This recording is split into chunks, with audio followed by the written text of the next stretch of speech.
Hi ವಿದ್ಯಾರ್ಥಿಗಳು, ಇವತ್ತು ನಡೆದಂತಹ ಮೋಸ್ಟ್ ಇಂಪಾರ್ಟೆಂಟ್ ಸೆಕೆಂಡ್ PUC ವಿದ್ಯಾರ್ಥಿಗಳಿಗೆ ಅರ್ಥಶಾಸ್ತ್ರ ವಿಷಯದ ಸಂಪೂರ್ಣವಾದಂಥ ಕೀ ಆನ್ಸರ್ಸ್ಗಳನ್ನು ಹೇಳಿಕೊಡ್ತಾ ಇದ್ದಾನೆ. ಬನ್ನಿ, ಮೊದಲನೇ ಪ್ರಶ್ನೆಗೆ ಸರಿಯಾದ ಉತ್ತರಗಳನ್ನು ಆರಿಸಿ ಬರೆಯಿರಿ. ಒಂದು, ಆರ್ಥಿಕತೆಯ ಕೊರತೆ ಸಂಪನ್ಮೂಲಗಳು ಯಾವಾಗಲೂ ಸ್ಪರ್ಧಾತ್ಮಕ ಬಳಕೆಯನ್ನು ಹೊಂದಿರ್ತವೆ, ನೆನಪಿಟ್ಕೊಳ್ಬೇಕು. ನೆಕ್ಸ್ಟು ಎರಡನೇ ಪ್ರಶ್ನೆ ನೋಡಿಲಿ, TFCU 200 ರೂಪಾಯಿಗಳು ಮತ್ತು TVCU 225 ರೂಪಾಯಿಗಳಿದ್ದಾಗ ಒಟ್ಟು ವೆಚ್ಚವನ್ನು ಕಂಡುಹಿಡಿಯಿರಿ. ಅಂದರೆ 200 + 225 ಇವೆರಡನ್ನು ಪ್ಲಸ್ ಮಾಡಿದರೆ 425. ಸರಿಯಾದ ಆನ್ಸರ್ 425 ಬರುತ್ತೆ. ನೆಕ್ಸ್ಟ್ ಬಂದುಬಿಟ್ಟು ನೋಡಿಲಿ, ಎಲ್ಲ ಉತ್ಪಾದನಾಂಗಗಳು ಪಾವತಿಗಳ ಮೊತ್ತವನ್ನು ಮಾಪನ ಮಾಡುವುದನ್ನು ಹೀಗೆನ್ನುತ್ತೇವೆ. ಏನಂತ ಹೇಳ್ತೀವಪ್ಪ ಅಂದರೆ ಇಲ್ಲಿ ಸರಿಯಾದ ಉತ್ತರ ಆದಾಯ ವಿಧಾನ ಎಂದು ನಾವು ಕರಿತೇವೆ. ಮೂರನೇ ಪ್ರಶ್ನೆಗೆ ಸರಿಯಾದ ಉತ್ತರ ಯಾವುದಂದ್ರೆ ಮೂರನೇ ಆಪ್ಷನ್ ಸರಿಯಾದ ಉತ್ತರ. ನೆಕ್ಸ್ಟ್, RBI ನೇರವಾಗಿ ಇವರೊಂದಿಗೆ ವ್ಯವಹರಿಸುವುದಿಲ್ಲ. ಯಾರೊಂದಿಗೆ ಅಂದರೆ ಜನಸಾಮಾನ್ಯರ ಜೊತೆಗೆ ವ್ಯವಹಾರ ಮಾಡೋದಿಲ್ಲ. ಅದು ಆಪ್ಷನ್ ಸಿ ಸರಿಯಾದ ಉತ್ತರ.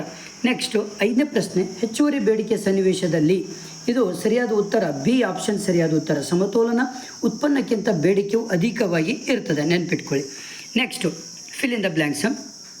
ಎರಡು ಔದಾಸೀನ್ಯ ವಕ್ರರೇಖೆಗಳು ಎಂದಿಗೂ ಏನಾಗಿರುವುದಿಲ್ಲ ಅಂದರೆ ಛೇದಿಸುವುದಿಲ್ಲ. ಓಕೆ, ಇದು ಸರಿಯಾದ ಉತ್ತರ. SMCU ರೇಖೆಯು ABC ರೇಖೆಯನ್ನು ಛೇದಿಸುವ ABC ರೇಖೆ ಕನಿಷ್ಠ ಬಿಂದುವನ್ನು ಏನಂತ ಹೇಳ್ತೀವಿ ಅಂದರೆ ಸ್ಥಗಿತತೆಯ ಬಿಂದು ಎಂದು ನಾವು ಕರಿತೇವೆ. ಶ್ರಮದ ಮಾರುಕಟ್ಟೆಯಲ್ಲಿ ಡ್ಯಾಶ್ ಶ್ರಮದ ಪೂರೈಕೆದಾರ ಇರ್ತಾರೆ, ಅಂದರೆ ಯಾರು ಇರ್ತಾರಪ್ಪ ಅದು ಕುಟುಂಬಗಳು ಇರ್ತದೆ.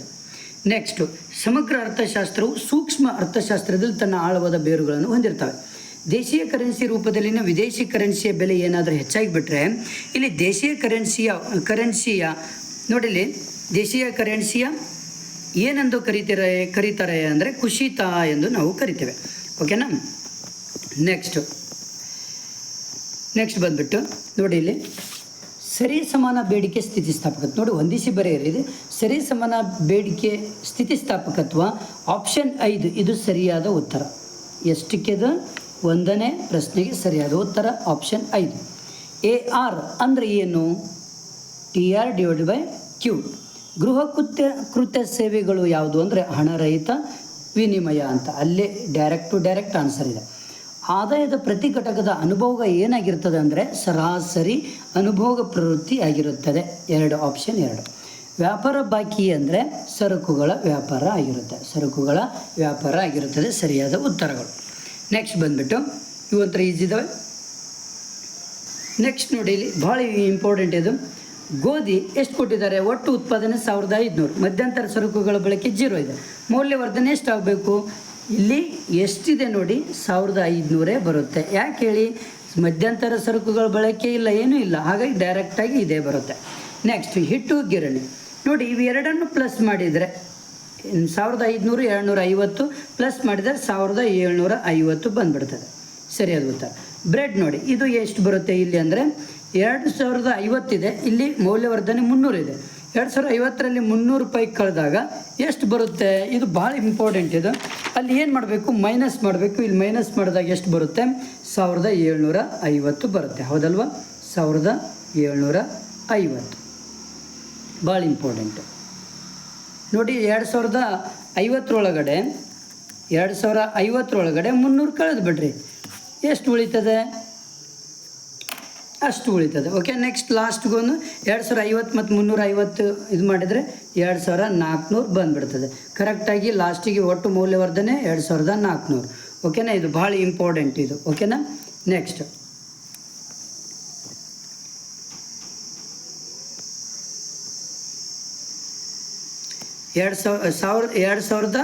ಇಲ್ಲಿ 1650 ಬರುತ್ತೆ, ನೆನಪಿಟ್ಕೊಳ್ಳಿ. ಓಕೆ. ನೆಕ್ಸ್ಟ್ ಬಂದುಬಿಟ್ಟು ಇಲ್ಲೊಂದು ನೋಡೋಣ. ಇದು ಬಹಳ ಇಂಪಾರ್ಟೆಂಟ್ ನೋಡಿ. ಇಲ್ಲಿ QD ಮತ್ತು QS ಅನ್ನು ರೇಖೆ ಮಾಡುವಂಥದ್ದು.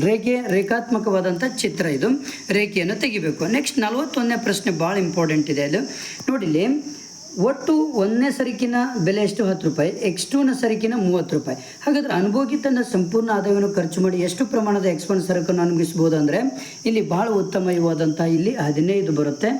ನೆಕ್ಸ್ಟ್, ಅನುಭೋಗಿಯು ತನ್ನ ಹೇಗೆ ಅದು ಹಿಡಿಬೇಕು ಅಂದರೆ ಟೋಟಲ್ ಒಬ್ಬ ಅನುಭೋಗಿಯದು ದುಡ್ಡು ಎಷ್ಟಿದೆ? ಟೋಟಲ್ ಆದಾಯ 150 ಇದೆ.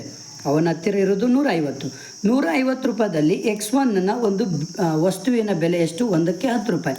ಹಾಗಾದ್ರೆ 150 ರೂಪಾಯಿದಲ್ಲಿ 10 ರೂಪಾಯಿದು ಎಷ್ಟು ಬರ್ತವೆ ಅನ್ನೋದು 15 ಬರ್ತವೆ.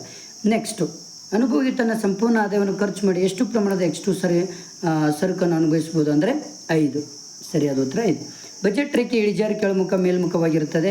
ಏನಾಗಿರ್ತದೆ? ಕೆಳಮುಖವಾಗಿರ್ತದೆ. ಬಜೆಟ್ ರೇಖೆ ಮೇಲಿನ ಎಲ್ಲ ಸಂಯೋಜನೆಗಳು ಸಮವಾಗಿರ್ತದೆ.